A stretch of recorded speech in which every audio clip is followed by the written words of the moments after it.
যে লোকটা আমার নবীজিকে গালি দিল সে একটা মানুষ, তাকে তোমরা নবীজির কথা না ভেবে তাকে আগুন দিয়ে জ্বালিয়ে দিলে।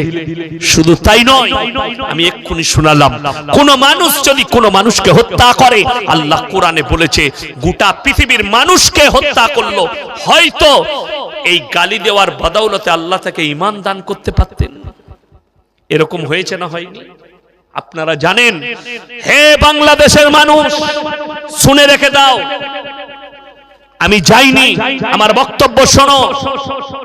নবীজি সাল্লাল্লাহু আলাইহি সাল্লামের আপন চাচা যান বাংলাদেশের যে হাজী সাহেব ভাইরা হজ করতে যান, যারা জ্বালিয়ে পুড়িয়ে মেরেছে ওই বাচ্চাটাকে, হিন্দু ছেলেটাকে, তারা কান খুলে শুনে নাও।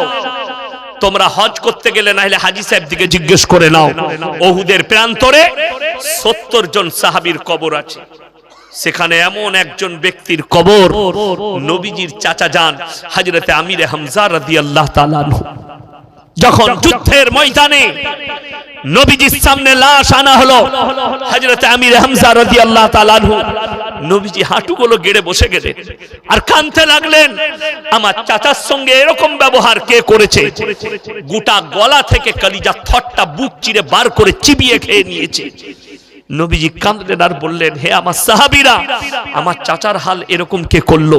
চেহারাটা ক্ষত বিক্ষত, কলিজার থটটা নেই, বুক চিরে বার করে চিবিয়ে খেয়েছে। ইয়া রাসূলুল্লাহ, তার নাম হিন্দা, সে আপনার চাচা জানের কলিজার থটটা চিবিয়েছে।